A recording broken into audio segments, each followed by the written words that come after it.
Hey, what's going on, guys? I hope you're doing well. I hope you guys are having a great day. My name is Dr. Boyce Watkins. I want to say welcome to drboycetv.com, the home for intelligent Black people. And today I want to talk a little bit about something that I just saw online that I thought was really interesting. I saw Luke, aka Luther Campbell, from previously from the Group 2 Live crew, and he seems to really be interested in politics, which it's certainly his right to do so. He's OG status in hip hop, and he's somebody that I'm sure has something to say, and I think it's worth hearing. But as you notice, he's become quite political lately. He's gained a lot of opinions when it comes to who we should vote for, and seems to be concerned that we're not all sort of jumping in line to support Kamala Harris. And again, that's his right. But at the same time, it's also our right to resist if we feel compelled to do so. I'm not telling you not to vote for Kamala. I'm just saying that I think that there's space for some sort of resistance on not letting anybody tell you what you should do with your vote. I don't believe anybody has a right to do that. I don't even believe I have the right to tell you who to vote for. I certainly don't have that right. And I want to just start the conversation there. Give me a yes. First of all, let me know you can hear me. Let me know. Can you guys hear me okay? Give me a quick okay. What's up, Max Law, Justin Pender, Jermaine Trusty? I see you. Let me know if you guys can hear me okay. Let me know my audio is good. Also, give me a yes or no. Do you think that people should have the right to vote for who they want to vote for? Give me a yes. Give me a yes if you agree with me on one fundamental point. Do we fundamentally agree on the definition of freedom? Freedom means do what you want. Freedom means vote for who you feel serves your interest the best. Give me a yes if you agree. If you agree with that, then we can be friends. If you agree with that, then we can have a great conversation. If you agree with that, then there's nothing really to fight about. Do you understand? I believe in making things simple, and sometimes we make things complicated. Massa got us in a cage fight. Massa created this really jacked up two-party system, this ridiculous system where you literally have two options, Democrat or Republican for the most part. And both parties, Republicans and Democrats, are quite sinister when it comes to undermining your freedom. They are quite sinister when it comes to making sure that you have no choices. And so what ends up happening, tell me if you have seen this, if you've seen this regularly, when you're Black and you say, I don't want to be a Democrat, I don't want to vote for the Democrats. What do they call you? Tell me in the chat. What do people typically call you if you're Black and you say, you don't deserve my vote. You haven't earned it. I've been asking you for stuff for the longest time. You haven't given it to me. You're not delivering for our community. A lot of communities that are run by your people are destroyed. They're worse off than they were when you got there. What typically happens? What do people typically call you when you say, I'm not going to do what you tell me to do? When you say, I'm not going to do what I'm told? They start calling you a Republican. They call you a Trump supporter. It's an easy play. And let me just tell you why that is fundamentally flawed. And this is where my issue is with what Luke is doing. I was listening to his Twitter live, and I saw some other people in there, interesting people, Yvette Carnell, Tommy Sotomayor, a few other people. And I really just think that the problem that you have, it became a really dumb conversation, to be honest with you. It got to where people were cussing each other out, yelling and screaming at each other. You motherfuckers, you dumb motherfuckers, you stupid motherfuckers, who da-da-da, who da-da-da. I mean, I saw a lady, she was screaming her ass off. I wish I could have the recording. It was pretty interesting. She was screaming about, all of you dumb blankety blanks who won't support Kamala Harris. Wait till these Republicans get in office and look at what they do to you, and all this other stuff. And it just became a ridiculous conversation. It wasn't a productive discussion. It wasn't a discussion that it was going to bring anybody closer together. It was like a civil war. It was becoming a civil war. And I don't think that's productive at all. And what you have is you have a type of thinking that is not evolved in the sense that you don't understand who the real enemy is. The enemy, if you're a Democrat, your enemy is not Black people who won't vote Democrat. Your enemy is not Republicans. If you're a Republican, your enemy is not people who are not Republicans. Your enemy is the people who trapped you in this two-party system. It's the wealthy people. Now, mind you, the wealthy people who fund this two-party system, the wealthy people who put billions of dollars into making sure that no other political party can be built, the same wealthy people who gave money to the Democrats and gave money to the Republicans so they can file challenges, against Cornel West's campaign. We had we had Cornell's vice president, Dr. Melina Abdullah, on this platform. If you remember, she came in and talked about how the Democrats consistently did everything they could to undermine their third party initiative. The reason they get this money is because they're not really arguing over the same things you're arguing about. You're arguing about, certain legislation, maybe whether or not a trans person can use the girls' bathroom, or whether or not it makes sense for, for people to be able to have an abortion or not. They're not giving money because they care about that stuff. They're giving money because they're getting government contracts. They're getting money from the tech industry. Doesn't give billions of dollars to political campaigns because they care about gay rights or whatever you think that matters, or whether or not they think Trump is a good guy. They do it because Trump told them that he was going to get rid of the SEC chairman, Gary Gensler, so that they won't get investigated for various forms of antitrust violation. So really, what you got to understand is you're playing a different game. You're playing the battle my neighbor game. You're playing the Civil War game. They're playing the big money game. So anyway, so I watched this live with Luke from Two Live Crew, and he was talking. He mentioned Tariq Nasheed's name in the title. I didn't hear Tariq's name come up during the conversation. I do know Tariq, and I did text him about it, and I was curious to get his perspective on it, and. And where I agree with Tariq, where I align with Tariq on this, is that I'm a strong believer in reparations. I also align with Tariq Nasheed because I get this idea and I agree vehemently with the idea that African Americans who are descendants of American slavery are owed a specific debt in our specific country for specific things that our specific families went through. Now, this does not mean I do not have the love and respect for Black folks all around the world. I just went to Egypt. Saw Black folks there in the Nubian village, been to Ghana, connected to people in the Caribbean, went to the Caribbean last year, all these places, and love them all. But I think that there is a conversation that certainly needs to be had between the Black people who have a lineage in America that goes back, say, 200 years to slavery, that has to be different and unique from anybody kind of rolling up and saying, hey, I like Kamala saying, hey, I got a Jamaican daddy, so that makes me just like you. I do think that Kamala and her lineage is different from yours. Kamala has full support of the Indian community. Let me ask y'all this: give me a yes or no. If your Black ass, your African American ass, how many of y'all are African Americans? Let's start there. How many of you are African American? Give me a yes in the chat if you are an African American and you believe you are a descendant of slavery. Now, if you're not excluded. I do not hate you. I love you. I probably will be defined as a Pan-Africanist because I love Black people everywhere. But how many of you are straight African American, like trace your great-great-grandparents back to something that related to slavery, Jim Crow, mass incarceration, all the other things that happened to Black people? Give me a yes if you're foundational Black American. You can call it FBA, you can call it ADOS, whatever you want to call it, B1. How many of you are in that category? All right, so as you put your yeses in the chat, let me ask you this other question. If you ran for president, if your African American butt ran for president, would you get as much support from the Indian community as Kamala Harris is going to receive? Yes or no? Would you be able to then play both sides of the fence and just say, hey, I decided I want to be more Indian today than I am Black, so I think I'm going to go to my Indian side from the people from India who are going to send money to help me to achieve my goals? And what do you think? The answer is no. Hell no. Hell no. Kamala is not the same as us, and it's not just identity politics. It's not just who she is. It's also what she's going to do, what the incentives are. And she's not lying about it. I mean, she's telling you how committed she is, for example, to Israel. That makes sense. But because Israel has AIPAC, they produce billions of dollars. They're not going to defy the Israelis and the Zionists. They're just not going to, because there's too much money involved. So that's Democrat and Republican, right? So what I'm going to say to you is that this conversation that I saw with Luke, I didn't like it because it was I listened to it for about 15 minutes and I said, man, all these people doing is they getting online and cussing each other out. And what are you cussing each other out about? Democrat versus Republican? Really?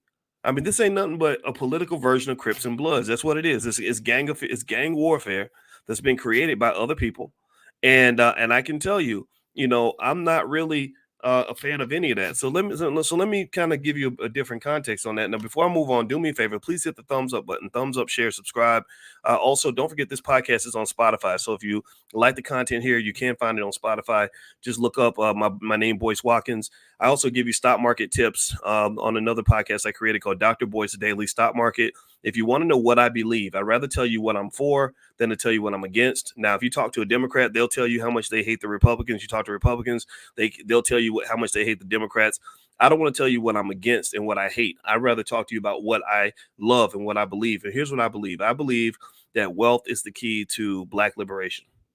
I believe that if we get our economics right, that will make us successful. If we push ourselves financially and make individual choices and family choices that are going to, save our money, invest our money, build our wealth, I think that's going to do more than any Democrat or Republican's ever done. And if you don't believe me, go look at the history. If you don't believe me, go look at the facts. If you don't believe me, go look at the data. The data shows. Y'all can't argue with me on this. The data shows that under Democratic administrations for the last 30, 40, 50 years, Black wealth has gone down. Black wealth has not gone up.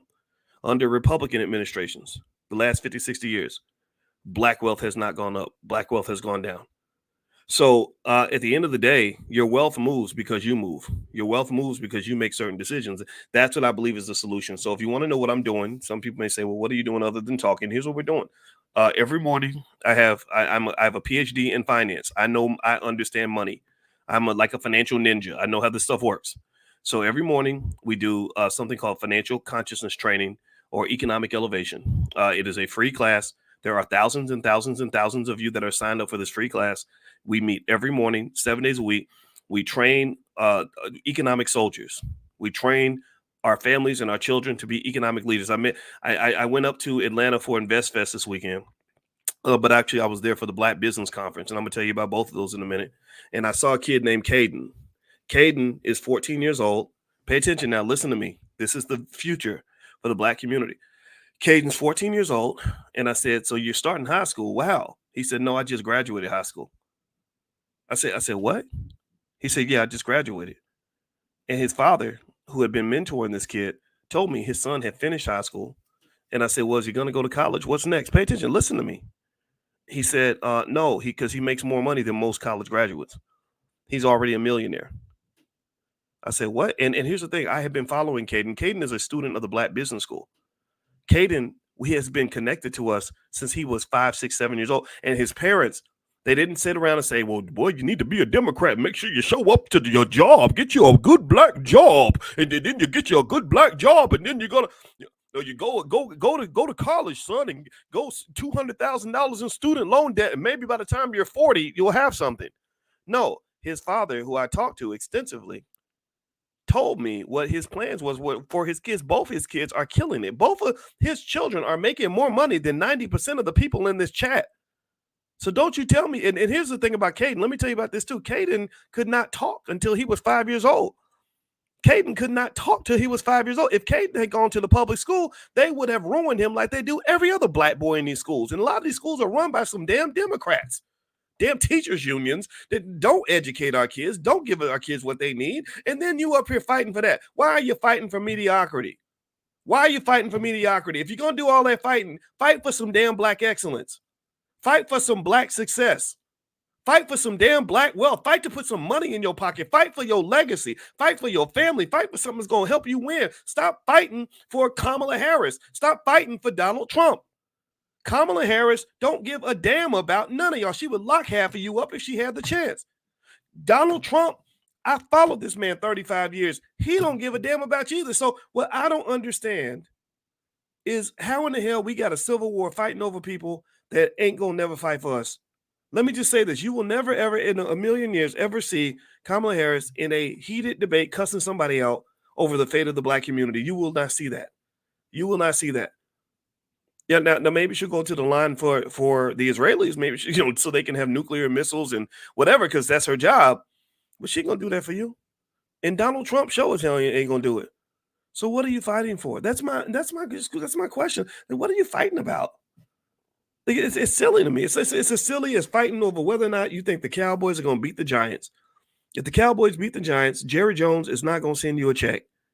Jerry Jones don't like you. He don't even know who you are. So you're majoring in the minors. That's what you're doing. When you get in these little civil wars, these little Negro fights, you're majoring in the minors. You're literally fighting and stressing yourself out, giving yourself high blood pressure, raising your cortisol levels over something that ain't gonna make a difference in the damn price of tea in China. So if you want to know what I believe in wealth. In fact, if you want to join us for Money in the Morning financial consciousness training, every day I have a PhD in finance, people. I know what I'm talking about. Economics is easy if you understand basic concepts. Text the word morning to 87948 and you can join for free. Text morning to 87948 if you live in other countries. Because again, because I defend the descendants of slaves does not mean I hate any black person around the world. I don't hate you. I love you. I love all my black folks in London. I love my black folks in the Caribbean. I love my black folks in South America. I love my black folks in Africa. I love my black folks all around the globe. And some of y'all that are isolated in places like China and Japan, I know y'all everywhere. I love you. So if you want to join class, you can join for free at drboyceelevate.com. You can also go to drboyceelevate.com in case you can't text the word morning to 87948. If you text morning to 87948, I'll send you an invitation tomorrow morning. We meet every single day, 10 a.m., 7 days a week, because that's what you got to do to be good at something. If you want to be a great basketball player, you practice every day. You want to be great at football, you practice every day. You want to be great at cheerleading, you practice every day. So we practice every day. We practice our economics every day. That's why we're the best. Anyway, Nat Cole says she's in Portland, Oregon. Wow, that's like being on Jupiter. Portland is a very weird place. But the liberals jacked up Portland, by the way. The Republicans have jacked up, places like Appalachia, right? They created all these meth addicts and fentanyl addicts, whereas Portland, ooh, buddy, Portland is a mess. I went to Portland. I went to the Nike place. Larry Miller, who was the CEO of the Air Jordan brand, invited me in and gave me a tour. Gave me a nice tour of the Nike campus. It's a beautiful campus, and let me just tell you, in the in Portland, that city is unfortunately it's been destroyed. It was destroyed during the pandemic, and it made me very sad. I did not feel safe in Portland. I could say that I did not feel safe in downtown Portland. I thought I was going to have to hurt somebody. But anyway, let's get back to it. Okay, so let me tell you about this weekend. This weekend, I went to Atlanta for the Black Business Conference. I also popped into InvestFest. And you know what I loved about my weekend in Atlanta? I told my friend about this. When I was there, met a lot of good people. I saw the brother. I didn't see all the brothers from EYL, but I saw Troy. He and I were together. I took a picture with him and bumped into Armando Panteo, tall guy tycoon who's doing great work in crypto. Ran into my homeboy Ash Cash. Saw my best buddy D1 who performed on stage, and also Dr. Ken Harris, one of the greatest leaders in this country. I met Black millionaires. I met Black people that are doing delegations to Africa. Dr. Ken Harris brought probably about 36 African countries over to do business with African Americans, and they're doing hundreds of millions, if not billions of dollars in business. I talked to billionaire Mike Roberts, who's going to join us this year at the All Black National Convention, who told me about the radio station he just bought. He and his brother were on CNN because they own over $1 billion worth of hotels and communications companies. And he's going to be at the convention if you want to meet him. Allblacknationalconvention.com. I'll put the URL on the screen. And this is what my weekend was. These are the people I was talking to. I was talking to Black people who love Black people. I did not. And here's the beautiful thing about this weekend. Let me tell you what was awesome about this weekend. This whole weekend, when I was over at the Black Business Conference, when I was over at InvestFest, not one single time did I hear the names Kamala Harris or Donald Trump. Not one time did I hear Kamala Harris or Donald Trump. Not once. I did not hear. Think about this. In fact, I got there Wednesday. I was there till Sunday. I usually don't announce where I'm at until after I'm gone for security reasons. And I went to InvestFest, got so much love. I couldn't walk 10 feet without somebody stopping me. And that was, it was awesome to meet everybody. I was so impressed with all the young people. I saw thousands of young people gather together for the sake of building their wealth. I saw thousands of young people gather together for the sake of building for their family. I saw tens of thousands of Black people this weekend at the Black Business Conference and also at InvestFest who have an interest in building their wealth. I said, this is it. This is y'all. This is the juice. This is it. You are better than the previous generation. You are better than the civil rights generation because they should have been fighting for civil rights, civil rights too. You're better than the Generation X. You're doing better than the boomers. You're doing it, man. You are doing it. And I'm encouraging everybody in Gen Z, keep on doing it. Keep on building that wealth, keep stacking that paper, keep buying that real estate, keep making those moves, keep investing in the stock market. Did you know that 89% of the stocks are owned by only 10% of the population? Did you also know that every study shows that people who invest in the stock market have higher wealth than people who don't? So if you care about things like black wealth, then you're going to do things in your family that are going to help you to become successful, that are going to help you accumulate that wealth. And if you're not, if you think that the politicians are going to do it, then you're wrong. We sat under Democratic politicians, we sat under Republican politicians, and not one single time has black wealth gone up. In every single election, they do the same thing. They scare you. If you go to a Democrat and say, "Why should we support Kamala?" Oh, because if Trump comes in office, it's going to be Project 2025. I'm like, oh, that sounds what that sounds like? That sounds a lot like Vote or Die. Did anybody remember? How many of y'all remember Vote or Die when they were telling you that literally if you don't vote, you're going to be dead? What does that sound like to you? That sounds like people who sat in the lab and said, "Oh, we get it. Black people are easily triggered. If we just scare the shit out of them, then they'll just do whatever we tell them to do. We'll get them on that low vibrational frequency. We won't get them dreaming about the future because the Negro don't deserve to have a dream. We don't want black people dreaming and planning and preparing and being proactive. We need them to be nothing but reactive. We need them scared to death. We need them to be a bunch of bug-eyed slaves who are going to do whatever the hell we tell them to do. So every election, what they do is they do something to scare you. That's what they do. They just scare. That's it. It's an easy formula. If the other side gets in office, you go be dead. So you got to make sure you do anything you got to do to keep them out. We did 4 years of Trump. How many of y'all died during the Trump presidency? Did anybody give me a yes or no in the chat? Did anybody die during the Trump? Did any of y'all die when Trump was in office? Did any Republicans or Trump supporters show up at your house with an AK-47 and kill your whole family? How many of y'all went through that experience? Give me a yes or no. Give me a yes or no. Did y'all die? See, what I want you to understand, here's what I want you to understand. I see you, Stefan Clay. You have a right to disagree with me. I forgive you. And I understand it. I used to be very, very into the Democrat Republican thing. Go look at some of the articles I used to write back in the 90s. I used to literally call the Republicans racist.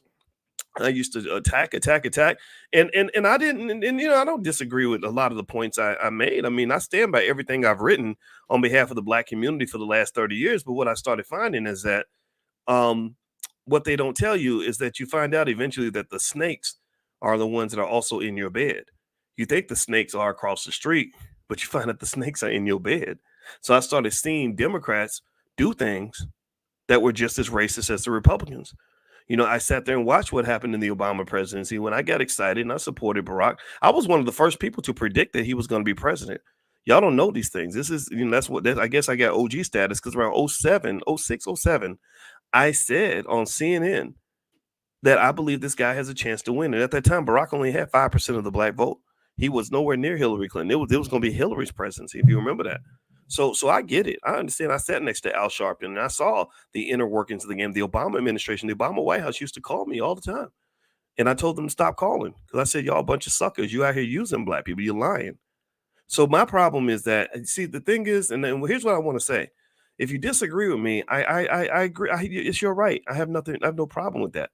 But what I am going to say is I need you to at least hear me too. I can hear you, but I want you to hear me too. I want you to say, well, maybe Boyce isn't just trying to be a hater. Maybe Boyce ain't just trying to be asshole number one. Maybe he's seen some things up close that have said to him, like, okay, this ain't it. This ain't it. I've seen these administrations up close. I worked with Russell Simmons where we confronted the Obama administration in 2013 to get them to change laws on incarceration. It was like pulling freaking teeth. It was so hard. I was shocked by the fact that it was so hard. We had a letter that I wrote to President Obama. It got signed by 150 celebrities and scholars. It got signed by Chris Rock. It got signed by Will and Jada Pinkett Smith. It got signed by, all the rappers, Rick Ross and Lil Wayne and all kinds of people. Justin Bieber even signed the letter. And I said, I'll be damned. It takes a tweet from Justin Bieber to get y'all to do something that you promised to do during your campaign. This made me very disillusioned with American politics. This helped me understand that they don't care about you, man. So my point is not to say that you shouldn't vote for who you want to vote for. I want to reiterate that. I'm not here to tell you who to vote for. I'm just here to say, why are you fighting for somebody who don't care about you? If you had a daughter who was ready to fight another girl over a man who just peed on her, you'd probably have a talk with your daughter about her self-esteem. If you see two dudes about to take a bullet over a woman that that don't like neither one of them, that's taking both of their money, you'd probably say something to the guys like, "Hey, she ain't really it. This ain't really worth your life, man. This lady ain't worth doing 50 years in prison." So that's what I'm saying to you. I'm saying that these people don't care about you. And the best part of this weekend, when I went down to the Black Business Conference and Invest Fest, shout out to all of them. They did a great job. I didn't speak anywhere. I was very happy to not speak. It's very rare I go to conferences I'm not doing something. In this case, I just got a chance to walk around and take it in and enjoy it. The whole weekend, the best part of the weekend was I did not hear anything about Democrat, Republican. Not one single person got on stage at Invest Fest that I saw or the Black Business Conference and said the pathway to Black wealth and prosperity is to all go out and vote for Kamala or to all go out and vote for Trump. Nobody said that. So that's my position on that. I think that Luther, Two Live Crew guy, he has a right to have his opinion. I respect that. It seems like he's evolved out of hip hop. He's getting more political. I don't know his credentials in this area. I think that if I question his ability to do that, I think that's no different from if somebody questioned me if I decided I wanted to become a rapper. That I think that would be kind of weird, right? If I decided, hey, you know what, y'all, I'm about to drop an album.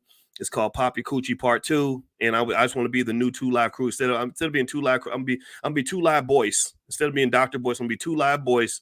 And I want to do what Two Live Crew did because apparently it must be easy because all you got to do is get some women up there to shake their cooches and in the camera and whatever. And I think Luke would probably question that. He would say, well, you don't really have the skill nor the background to do this.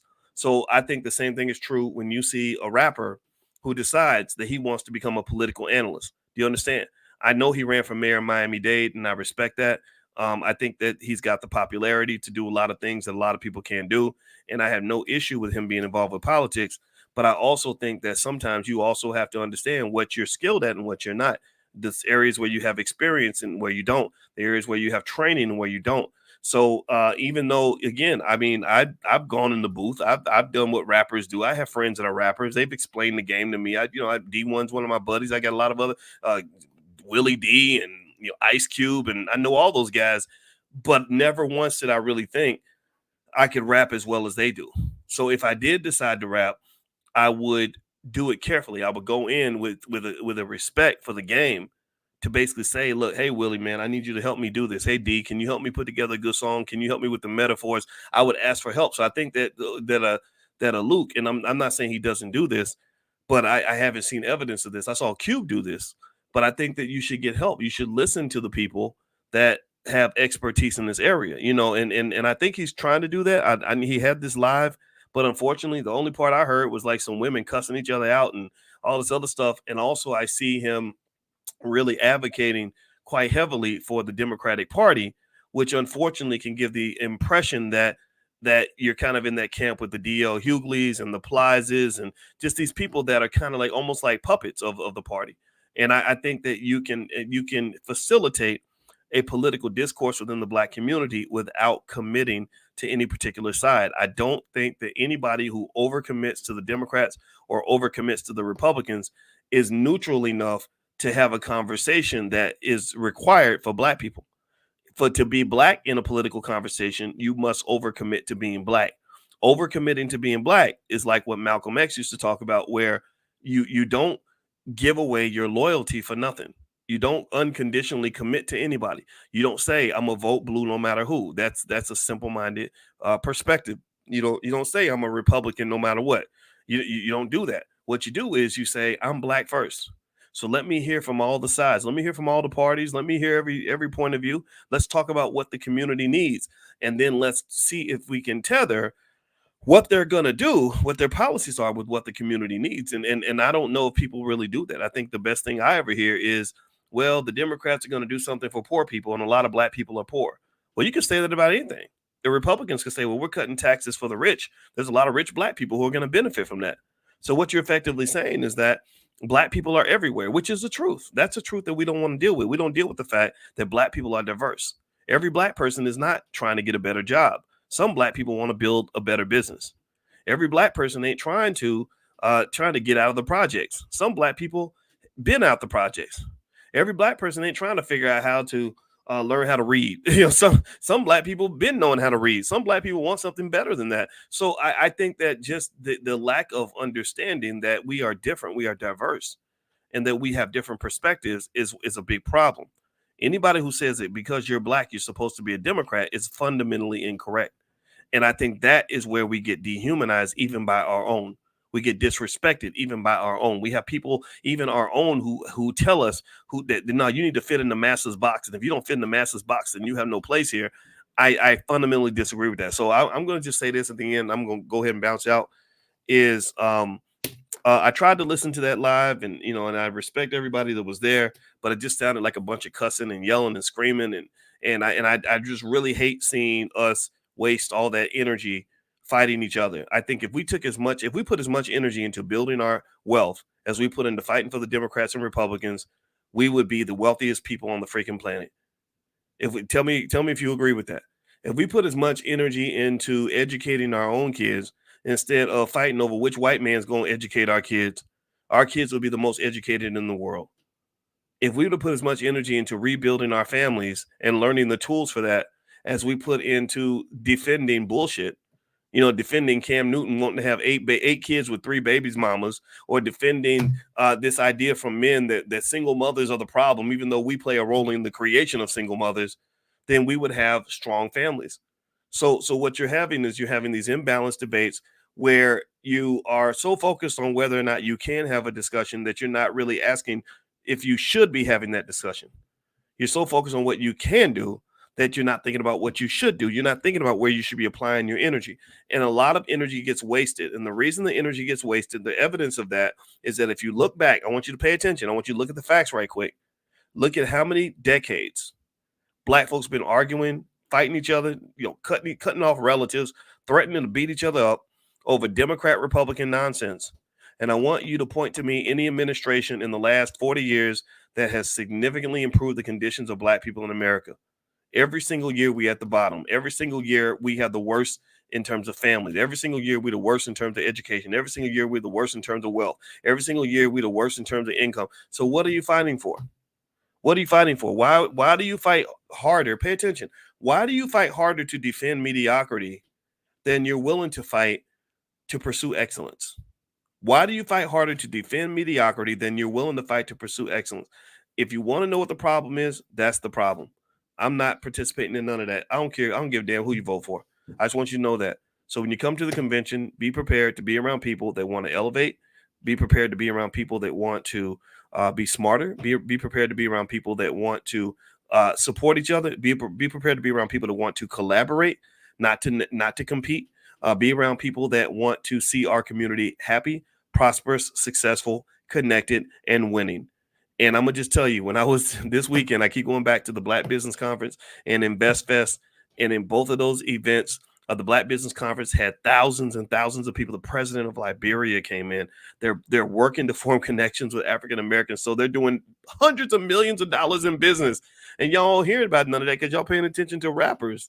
You don't even know about black folks that are quietly forming these companies. I met a brother from the Department of Energy who had a PhD in applied physics from the University of Michigan, who's helping black businesses secure multi-million-dollar contracts with the Department of Energy. You don't hear about none of that because that's not lit. That's not interesting. That's not entertainment. Because he can't dunk a basketball, but this man's doing very important work. So you got a lot of people in your community that are quietly getting it done, quietly building, quietly succeeding. And a lot of these folks came from regular, humble beginnings. Stop acting like they were all born with a silver spoon in their mouth. No, they went out and hustled and got them a silver spoon.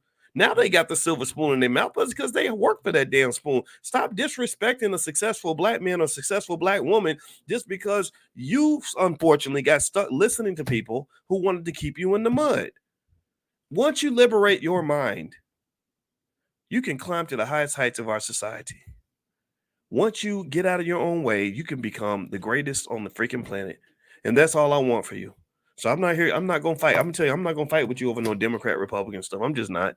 So if people start fighting with me online, they're going to be shadow boxing because I'm not even in that discussion. I done left it and elevated out the building. You and they're fighting. You fighting with the image of me. You're not fighting with me because I'm not going. When D.L. Hughley called me and cussed me out and threatened to beat me up and threatened to kill me, I don't know what the hell it sounded. It sounded like that. It sounded like he was real serious.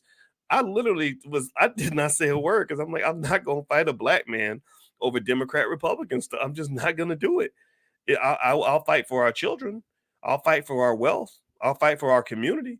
I'll fight for us to win, but I'm not going to fight you over that stuff because I don't think it makes a difference. I don't. I hope that your candidate wins. Good luck to you, sir. That's it, guys. I got to go. By the way, so tomorrow morning, we're going to meet for class. So if you are interested in economics, if you want to have money in your pocket and you want to understand how this money thing works, just text the word morning, MORNING, to 87948. It's called Money in the Morning Financial Consciousness Training. I also do have a training called How to Make Money Without Working. And that has to do with the power of stock options, selling stock options to make money. Buying options and day trading is very risky. I'm not really into that. But if you sell stock options, there's great ways to make money. When I went to Egypt, I met families and couples who literally told me that they literally use their stock options money to go to Egypt. And I know exactly how they do it. And it's something anybody can do. You can train your kids to do it. And it's a much better way to make money than going to work every day. So if you'd like a free copy of that training, How to Make Money Without Working, just text the word money to the number 87948. And again, it's not hocus pocus. My doctorate's in this stuff. It's easy stuff to know. It's just most of us never get taught this stuff. So anyway, have a good day, everybody. God bless you. Thank you so much for listening. And I'm going to check back in with you guys real soon. Actually, I'm going to be on drboystv.com tonight. I'll probably go live and I'm gonna hang out with my homeboys and play some Call of Duty. That's what I do for fun. My son got me playing video games, and I found that I really like it. So if you want to see a 50-year-old man go in here and get his ass kicked, feel free to join me at drboystv.com. So love you guys. I'll see you in the morning as well, and have a good night. Peace.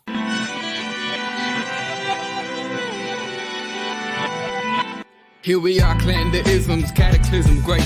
Our people out here struggling, trying to make it in this state. Everybody out here doing it, but we the ones who late. Now family, we the ones who gotta delegate. Get that money in the power, never be fake. Stick to cosign for 3. What did he say? Create jobs, support our own. Educate the same and buy back your home. Got 3 degrees, triple 10. 3 PhDs, now we on the CNN. DBTV, let's talk about negligence. Ignorance is bliss, but we can turn it to intelligence. Believe none of what you hear, half of what you see. Let's break it down here on Dr. Boy's TV.